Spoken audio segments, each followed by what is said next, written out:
winning. That's what we do here in America. We win. We win. Why? That's just because who we are. It's in our nature. It's our X gene. And we got a president that isn't afraid of winning now. And we've seen that happen over the last few weeks. It's been an awesome week for this administration, both in the polls and across the country, with the acquittal in the Senate. Now the president has basically perp walked, for better words, Lieutenant Colonel Vindman off the White House lawn, out of the White House, and away from the policymakers that he is working with at the National Security Council. It's done. It's done. Lieutenant Colonel Vindman's gone. Ambassador Gordon Sutherland fired, gone, goodbye. You don't like me. You don't want to follow my policies or my administration. You don't need to be here. You can go somewhere else, work somewhere else, do your thing over there. And there is nothing wrong with that, by the way. That's not retaliation. That is what presidents do. And I'm going to have Dr. Sebastian Gorka on with us here. Let me begin by saying, first of all, full disclosure, he is a friend. He is a good friend, and he is a very, very smart man. He knows what he's talking about. And in fact, he is going to tell us something that you all don't know yet. It's a tease. It's a hint, something very big. Although he didn't get into the details with me, but he did say he was on the phone with President Trump yesterday, and what he has to say is somewhat revealing about what is going to happen in the future. So please stay with us here. Please stay with us throughout this entire podcast, because you will hear it straight from Dr. Sebastian Gorka, who is also the host of America First Radio with Salem Radio, and he is the author of a great book, his latest book, The War for America's Soul, folks. So I want you to listen to that there, and I will be retweeting that out on my Twitter at Sara Carter DC. Please follow me at Sara Carter DC and read our latest stories at saraacarter.com. And there's so much going on. I've got so many papers here, so many different stories that I want to get to. And I know I'm not going to have a ton of time because I want to bring Dr. Sebastian on. I want you to hear his interview. But I do want to talk a little bit about Colonel Vindman first. And then I'm going to fill you guys in on my night on the town, Adam and Jenny.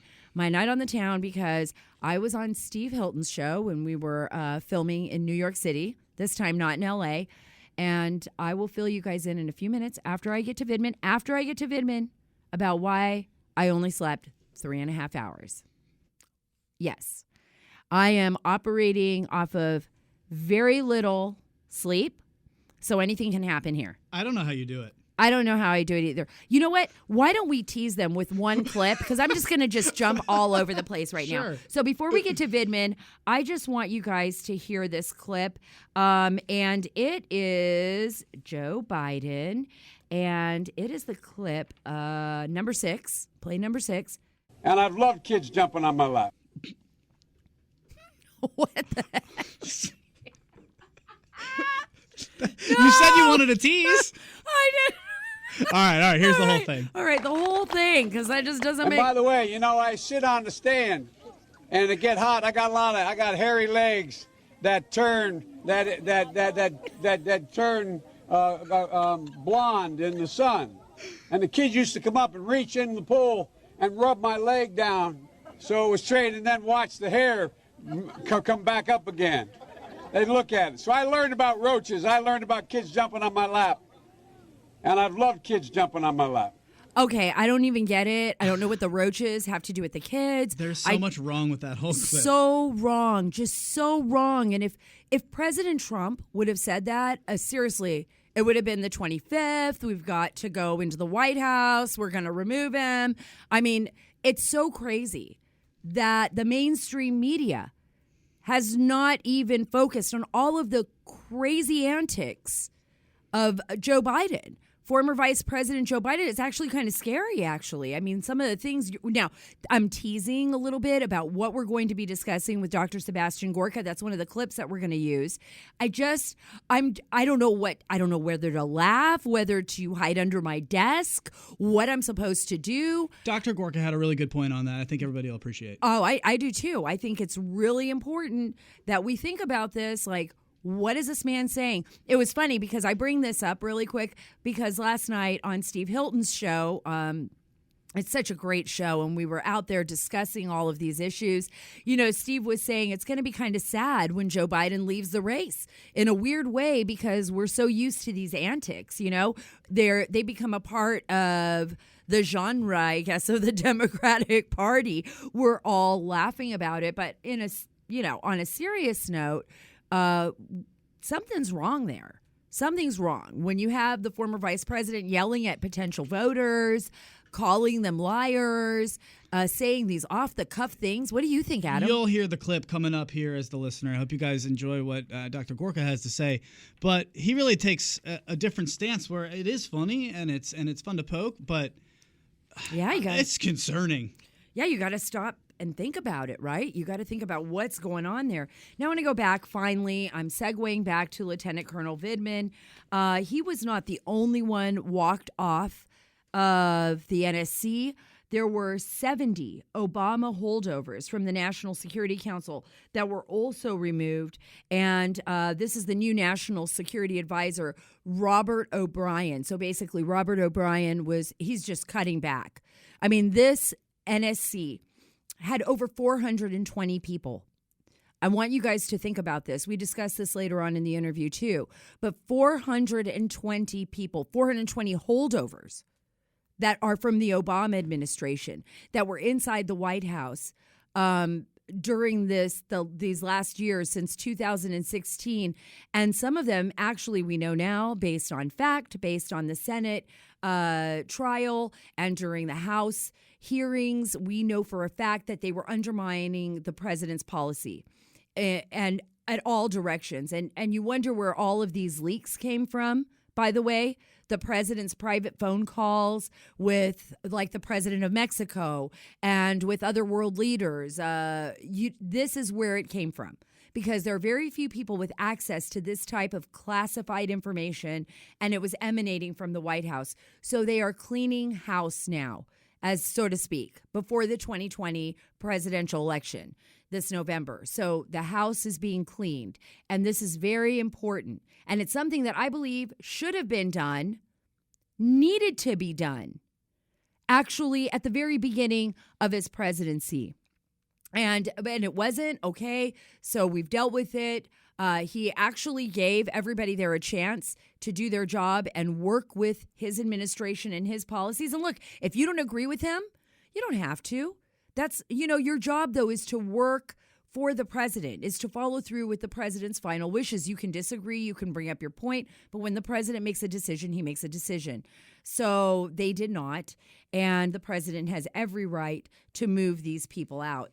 I also want to talk to you really quickly about some really disturbing stories coming out of New York City, particularly with the two separate New York Police Department assassination attempt incidents that happened over the weekend.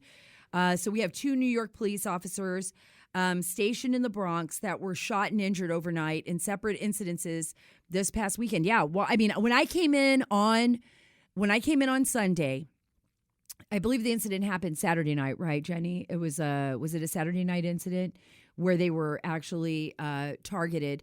And so it was two totally separate incidences, and this gunman basically opened fire on these officers. Were they pulling him over? Or No. Like you said, targeted? They were targeted.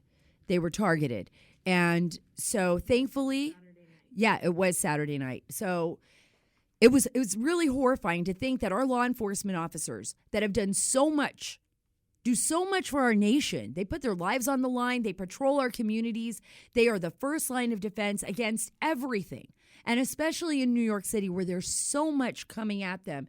I mean, it's overpopulated. We've got so many issues inside New York City. And by the way, Mayor Bill de Blasio, what I mean, this is the reason why so many people are frustrated. We've seen incidences of crime surge in New York like we haven't seen in a long time. We also see Mayor Bill de Blasio, not supporting the police in New York City, which is the reason why so many police have turned on the mayor. And even though the mayor has come out, yes, and he is, I think, just as stunned as everyone else, a lot of police officers, especially retired officers, are saying, look, Mayor, you're the one that put the onus on us. You targeted us publicly. And now, we're sitting ducks out here with people who think that we're the bad guys. We're not the bad guys. We're not the bad guys. And by the way, it's your fault for doing that. So let's start cleaning up the rhetoric here. Hopefully Mayor Bill de Blasio will do that himself. I don't have any hope that he will, but hopefully he does, because this just can't continue. There was also another just tragic story. 2 Green Berets were killed in Afghanistan. I just want to send my love to their families and to the people that knew them. These 2 young men were targeted by the Taliban, and there were also a number of other people injured. This was a green on blue incident. Believe me, this is something that I frequently dealt with when I was in Afghanistan, the fear that would happen while I was on a base, which means that somebody who is in Afghan uniform, an Afghan officer, or an Afghan soldier turns on U.S. forces.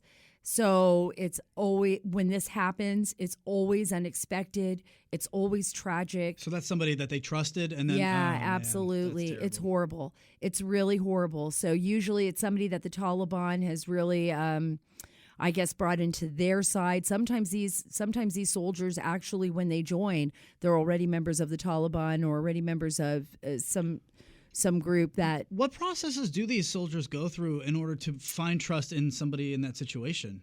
Well, when you're in the region and the vetting process is highly extensive for Afghan special forces. Now, for the regular Afghan army, it's not as extensive. People come in, they join. Of course, there's a lot of issues in Afghanistan. I can go on for hours about this, about them not getting their pay on time, things of that nature. And that comes from the Afghan government. There's a lot of issues of corruption, but the fear is always that there are insiders, infiltrators within the forward operating bases, within the combat outposts, when you're working alongside a group, especially like if you're working with 7th Group, or U.S. Special Forces in the region, when they have to bring Afghan soldiers and troops with them along a mission, is always that fear, is there some guy in here, And I can tell you this, when you're dealing with an insurgency, it is so unexpected. So somebody that you think is your good friend, somebody who you've seen every day, eat with, hang out with, train with, that person can literally turn on you in a heartbeat just like that. And we've lost a lot of people because of incidents like this. But for the families that are dealing with this tragedy right now, God bless you, and we will be praying for you. So without further ado, I want you to hear from the words of the great Dr. Sebastian Gorka. He is going to give you some information that you haven't heard before. Remember, I teased it at the beginning. He did speak with President Trump yesterday and has a little bit on that phone conversation. He is the host of America First, and please buy his latest book, The War for America's Soul. There is so much happening, Sebastian. I can't even begin.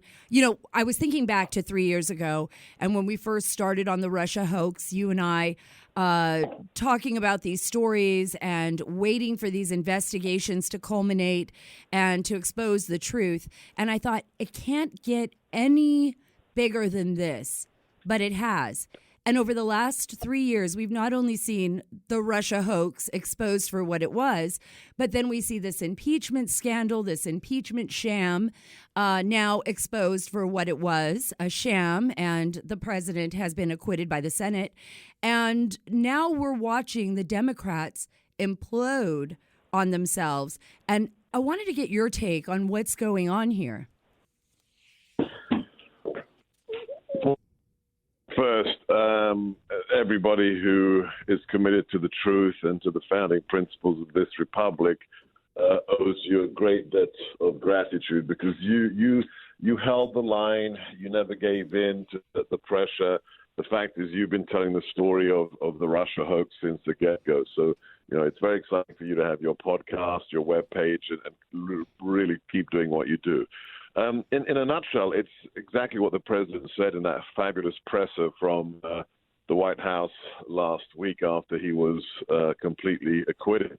He said what we've had here is an attempt to take down a duly elected president with unconstitutional means, with a silent coup. It began with senior members of the DOJ and the FBI under Obama, the director of the CIA, James Clapper, James Comey, actually initiating the first ever interagency counterintelligence operation aimed against a presidential campaign. So Crossfire Hurricane was the first ever CIA, FBI, NSA operation that was used for political purposes. When Hillary lost, they had to cover it up. Then came the Mueller probe. Then came the framing of General Flynn.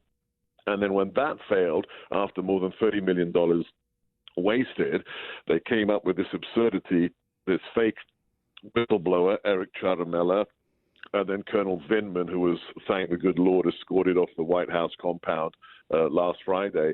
They had another attempt to take this president down. So, look, you know the president. I've worked with the president when he was plain old Mr. Trump. I worked with him in the White House as his strategist.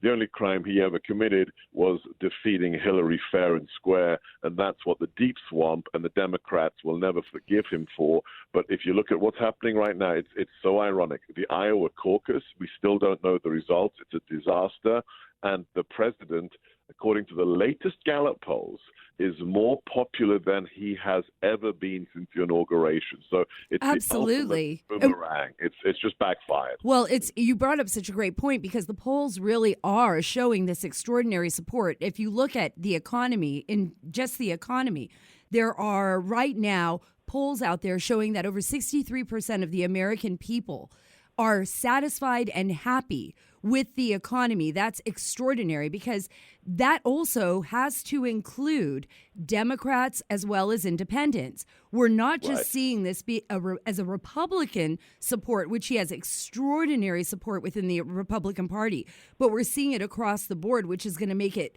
very difficult for the Democrats to find a platform or find some, I think, motivation on their part to push the American people away from this president to one of their either economic or health platforms, because across the board, Americans are doing better. I wanted to ask you, because you brought up from the very beginning, when we looked at the Russia hoax, one of the issues that is so perplexing and still being investigated, by the way, by prosecutor John Durham, who was appointed by Attorney General William Barr, is the involvement of our intelligence apparatus, not just the FBI's Crossfire Hurricane investigation, but what happened before the FBI opened the July 31st Crossfire Hurricane investigation.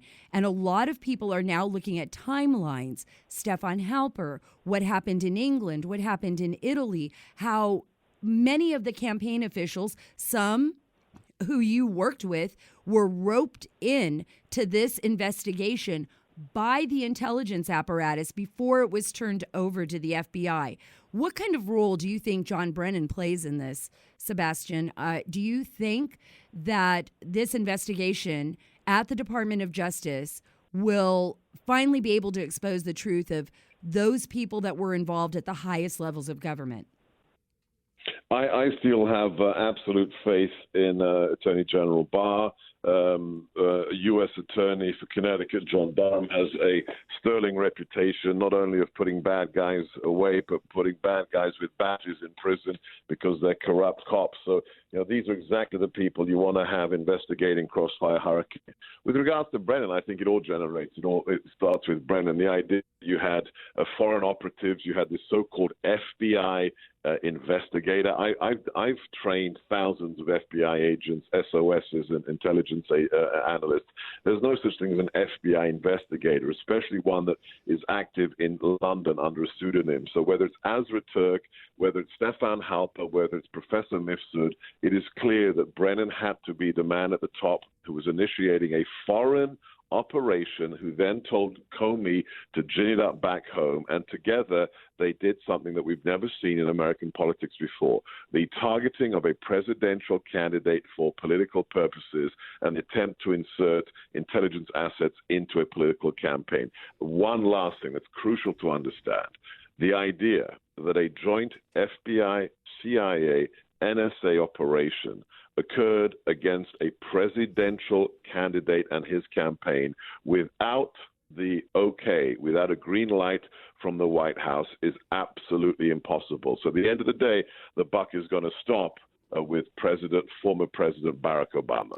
Well, and that's what we're looking at. But will we ever be able to get, and I mean the Department of Justice, as well as my own investigations, as well as congressional and Senate investigations, their hands on those documents, those particular documents that'll show that the president was being briefed, that Brennan was fully aware of the investigation. I think the American people are so frustrated. And one of the fears is, Sebastian, that it's going to be the lower rung of the echelon, of the FBI echelon, that are going to pay the price for this. People like Kevin Kleinsmith, who was the FBI attorney who basically fudged the foreign intelligence surveillance applications on Carter Page, or Joe Pientka, who was the special agent who interviewed Michael Flynn along with Peter Strzok. Peter Strzok, who was fired, by the way, from the FBI, if everybody remembers. He had his lover, Lisa Page. They were having an affair, and that's why we know about all these text messages and the insurance policy and everything else, because they were chit-chatting a lot on their, by the way, their FBI government-issued phones, Right. which is just, you know what, Sebastian, if you're going to have somebody do dirty work, you cannot, and I've repeat this over and over again for anybody out there who's planning on having somebody do their dirty work for them. Do not have two lovers who are having an affair on their partners, on their spouses, handle the dirty stuff, because they're going to be talking all the time on their phones, and it's eventually going to leak. I'm just throwing that out there for anyone. I mean, this was a really shabby run operation. Do you ever think that the higher level officials really will pay the price, or is this going to be throw it under the bus because we can't break up the bureaucracy or the system?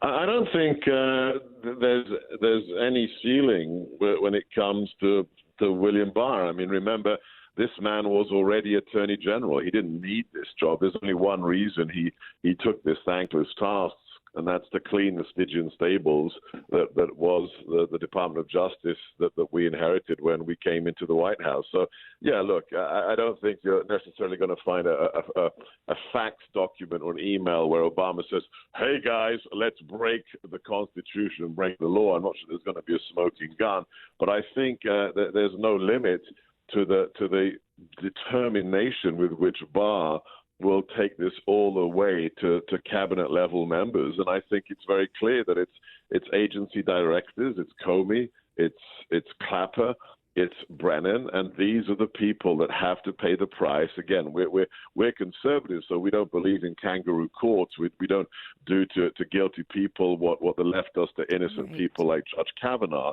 We want the evidence. We want a grand jury, and then we want the people who are peers of these individuals, American citizens, to decide whether or not they're guilty of crimes. But I can think of few better people than William Barr and USA Durham to get this job done. I just spoke with Senator Marsha Blackburn last night, actually, when I did the Steve Hilton show, and she actually said this on Steve Hilton's show, that she expects some type of report, believes there will be indictments, and expects some type of report April or May timeframe in the spring from John Durham. So this is something we're all on pins and needles. We're all waiting to see if anyone's going to pay the price for an attempted coup of a U.S. president. I mean, from inside the agencies that we've entrusted with with our lives, really. These are federally armed agents of the U.S. government, the FBI, the CIA. You know, we expect them to do their job and to protect our nation. We don't expect this to happen. I want to fast forward, Seb, to the New Hampshire primaries. In particular, I want to talk about Joe Biden because last night we were all joking around about this, but Steve Hilton had said, oh, I feel like we're going to miss out on Joe Biden. Like it's going to be the end of his run for the presidency. I don't believe it's going to be the end. I think we're going to still get a lot of great gaffes. And I want to play this. This has been going around on the news for a while, but here's Joe Biden talking to a voter in New Hampshire. And then you tell me what you think, Sebastian. So you're arguably the candidate with the greatest advantage in this race. You've been the vice president, weren't burdened down by the impeachment trials, or in the participation. So how do you explain the performance in Iowa, and why should the voters believe that you can win the national election? It's a good question. Number one, Iowa's a Democratic caucus. You ever been to a caucus? No, you haven't. You're a lying dog-faced pony soldier. You said you were, but now you got to be honest. I'm going to be honest with you. What was that? What's going on there? These things are, on one hand, amusing and disturbing. Could you imagine any Republican candidate or any former Republican vice president calling a woman a dog-faced liar? I mean, Biden, whether it's his stories about corn pop and his hairy legs. Wait. Let's play that. Let's play that really quick, because I would love for you to hear this. Dr. G, you just hit these on the nose. And by the way, you know, I sit on the stand and it get hot. I got hairy legs that turn turn blonde in the sun. And the kids used to come up and reach in the pool and rub my leg down so it was straight, and then watch the hair come back up again. They'd look at it. So I learned about roaches. I learned about kids jumping on my lap. And I've loved kids jumping on my lap. Okay, that is... Sebastian, I don't even know what to say there. I don't even... They would literally invoke the 25th on Trump if he said that. I've used them. I've used these audio cuts on my show, America First, and they're a lot of fun, and people enjoy them on the podcast. But there's a bigger issue. Right. Joe Biden's probably senile.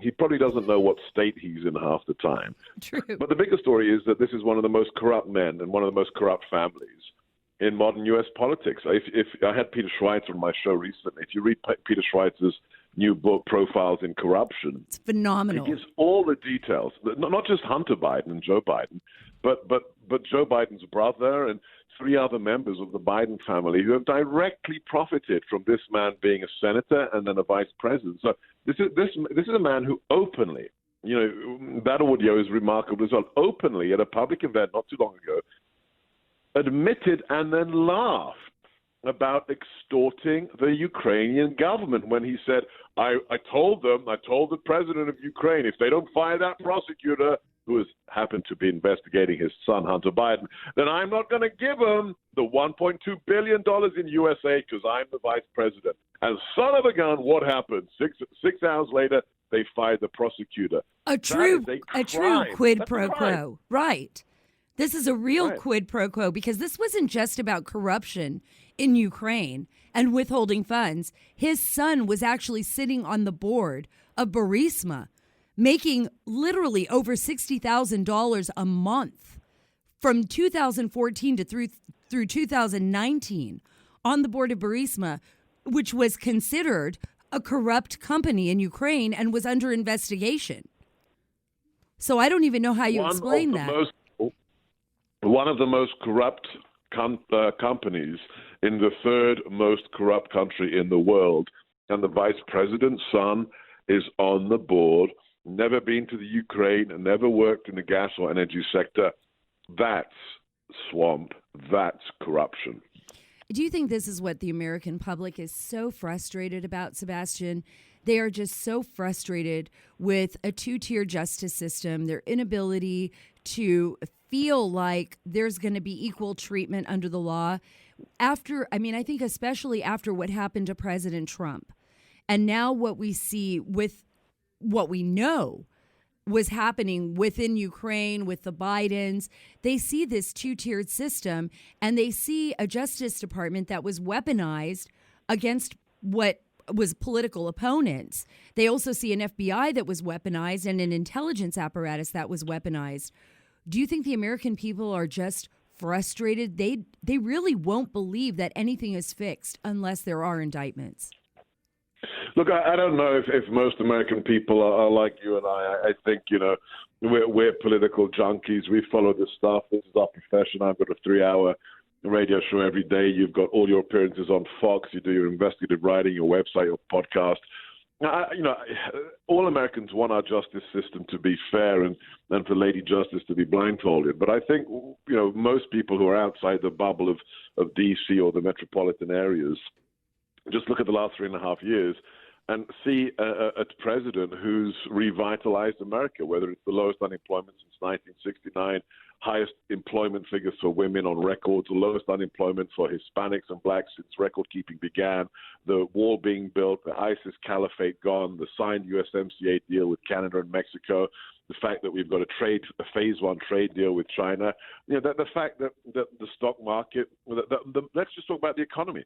The U.S. economy has increased since the president was inaugurated, has increased by $11 trillion. That's for everybody, $11 trillion. So I think most Americans look at that and say, wow, this is what America is and what America should always be. But yes, at the end of the day, we have to ensure not only that justice is done, but as in that famous line, we have to ensure that justice is seen to be done as well. And I think that's where hope comes in, because we've seen so far that it is working, right? Our president has not been removed from office. Congress and the Senate, those people that are fighting so diligently and so hard. I can go back to Devin Nunes, to Mark Meadows, Jim Jordan, Doug Collins, John Ratcliffe. I mean, I can keep naming people over and over again. You, Sebastian, the journalists that have been working on this alongside me to expose the corruption have actually been able to shed light on the truth, because in the end, our system is good. We can't be jailed like in China for telling the truth.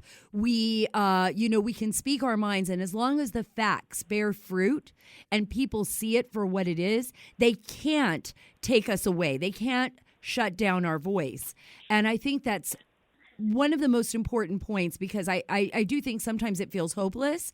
But then when you look back at the whole picture, we see that we're still moving forward, and that the president, thankfully, we have a president that can move forward and put all of this behind him and really push forward with the agenda for the American people, despite the fact that there are so many people trying to remove him from office or trying to stymie his administration. One of the things I wanted to ask you about before I let you go, because I would love to talk to you forever, and I can't wait to do your show again. By the way, I'm always listening to Dr. Sebastian Gorka. You have to listen to him. No, he's the host of America First on Salem Radio Network. It's an incredible, incredible show. You will never waste your time if you listen to him, because he's brilliant and he knows what he's talking about and always has the best guests.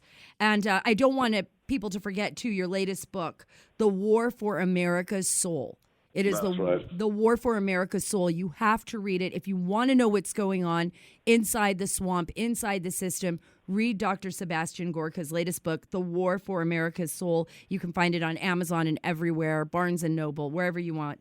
But I want to talk about Lieutenant Colonel Vindman really quick, because I was so happy when the president finally said, get out. Leave the White House, get out of the NSC, leave my White House. And then he fired Ambassador Gordon Sutherland, and I was grateful for that too. And now we see that there were 70 Obama holdovers at the NSC that he finally removed and got out, which I thought should have happened way back in 2016. I'm grateful it happened now. Now, there are people out there saying that this is retaliation by the president. I want you to explain why this is not retaliation, and you know how other presidents have done this right from the get-go, including John F. Kennedy, by the way, who only had 12 people on the National Security Council when they handled the Cuban Missile Crisis. Right. So everybody, I was a deputy assistant to the president. If you are politically appointed or you work in the National Security Council, you serve there at the pleasure of the president. If you're an ambassador, you are literally the president's representative to that country, and you can be recalled simply because the president doesn't like your hair color. There's no reason required for anybody to be moved out of a political appointment like that. With regards to what happened, I called up the president. We spoke yesterday, and I congratulated him with regards to his decision on both the Vindman brothers and Ambassador Sondland. But after that, I tweeted out very distinctly, Vindman needs to be charged. He needs to go through a judicial review under the UCMJ, the Uniform Code of Military Justice. He needs to be charged under Article 15 for being a leaker, because he clearly leaked to people outside of the need to know with regard to the president's communications. And he potentially needs to be investigated for sedition, because this is a man who testified in uniform on Capitol Hill that he was defending the interagency consensus from the president, who is his commander-in-chief. When I went to I'm a proud American now. When I went to vote in 2016, there weren't 3 boxes in the voting ballot. It wasn't Hillary Clinton, Donald Trump, and interagency consensus. Colonel Vindman doesn't represent anybody. There is no such thing as an interagency consensus that exists above the president. The president is foreign policy. The president is national security. And the idea that a serving 05, a lieutenant colonel, thinks that he gets to decide U.S. foreign policy is absolutely in contravention of the oath he took to serve this nation. So the idea that Vindman is now being reassigned to some cushy war college post is an outrage. So I'm working night and day. I'd like you to retweet it as well. Oh, I will. We need to have a UCMJ judicial investigation of Vindman. And as to your prior point, I actually told this. I told this to General Flynn the second week of the administration. We have 420 holdovers in the NSC that we inherited from the Obama administration, which is insane. Eisenhower had 25 people in his National Security Council. Reagan had 75, and we inherited 420, most of whom we hate Donald Trump. Get rid of them all. Send them all back to their agencies. Fill that building with just a handful of people who are loyal to the president's agenda. I'll train them up, and we'll get things going in ways that reflect the view of 63 million Americans that voted you the commander-in-chief. General Flynn, God bless him, said, no, I'm not going to do it right now. What happened to him? He was trained by the FBI, and now he's facing felony charges, which hopefully, God willing, thanks to his new lawyer, Sidney Powell, will be dropped. But at the end of the day, you have to grab the deep state by the throat and understand that they are not elected. They don't represent the American people. And Vindman is classic deep state. And I don't want you to reveal what you talked about with President Trump. Of course, those are private conversations. But what was your sense of the president's decision? What was your sense of how he felt after these decisions were made? Does he feel like, okay, now we can move forward, our administration, there's no sense of like having this cloud over the administration, that there's people within the administration, I mean, let's just be honest, actively spying and trying to undermine the president's policies? Right. I still am loyal to the president. He's loyal to me and to anybody who he sees as representing the true MAGA agenda. Let me be very clear here. I'm not going to disclose the contents of my discussion, but when it comes to tackling the deep swamp and the holdovers and the seditious individuals in the administration, all I'll say is stay tuned and buy shares in popcorn. Ooh. Wait a minute. Stay tuned. And I'm gonna buy boxes and boxes of popcorn. Jenny, we're on it. It doesn't end here. That's what you're telling me. Well, that's all I got. That's all I can say, and I'm going to have to jump as well. All right. Well, thank you, Sebastian, for being on the show. I can't thank you enough. Folks, don't forget, please listen to Sebastian's radio show. It's phenomenal. You're never, ever going to be disappointed. So it's America First on Salem Radio. And please get his latest book, The War for America's Soul. You will not be disappointed. I have a signed copy. It's great. It's a great read. It's a great book. And thank you again, Sebastian, Dr. Gorka. You are an amazing human being, and the president is lucky to have you as a friend and by his side. Too kind, Sarah. Keep doing what you do. God bless you and your team. I'm like on the edge of my seat right now. And really, folks, I have no idea what Sebastian was hinting at. I mean, I have an idea now, but he's never talked to me about this before. What do you think it is? I think that the president is going to start cleaning house. Like the 70, it doesn't end with the 70 and Lieutenant Colonel Vidman and Ambassador Gordon Sutherland. So if that's the case, this is really big news. I'm not going to be able to verify that at this very second. Pure speculation on my part. But get your popcorn ready because something is going to happen. I don't know what it is, but when Sebastian says something like that, I believe it. And that just, oh, wait, you know what I didn't talk about? What did we miss? Guess what? We missed. At the very beginning, I promised you I would tell you about my trip to New York. Yes, I have questions. Okay, all right, shoot. First of all, you took a plane, right? I did. So can we just get a round table of plane pet peeves? Jenny? Oh, gosh. Jenny, please. What is your biggest plane pet peeve? I think it's definitely when people aren't wearing shoes on an airplane. Are they wearing socks or you mean totally? Oh, no. Bare feet. Wait, that happens? Walking around, putting their foot on the window, on the tray table. This ain't your home? Yeah, it's like, what are you doing? You're like pulling out your Clorox wipes and you're like wiping it all down, all around, I can't stand the people when you land and as soon as you get on the tarmac, everybody just stands up like they're going somewhere. Like, this is a front-to-back situation, people. If you're in the back, just chill out. Oh, my gosh, You're wait. not going anywhere. No, you're absolutely right. This is so annoying. I was trying to think, like, what really annoys me because I fly so much. It's like, finally, I just get to a point where I'm just in the moves, right? I'm doing the moves. But you're so right about that. It's like when people are trying to push their way. And for example, what about all those lines like sky priority, sky this, main that, 3, 4, 5, 6, 7, 8. I mean, there are like 20 lines before you even get on the plane and you have a seat, right? You have a seat number. But people are trying to cut in front. And fighting to get on the plane so they can be a part of the stale air process longer. I don't get it. I don't either. Jenny, I don't get it. I really, okay. And then the one pet peeve I did think of before you brought that up and shook my mind with like a million others. And then we'll move on, Adam, promise. but I mean, what about when you're stuck in the window seat, right? Or in the middle seat. Mm-hmm. And then the person in the aisle seat decides to lower the tray down during the flight and just lay their head on the tray and completely fall asleep. Yeah, that's me.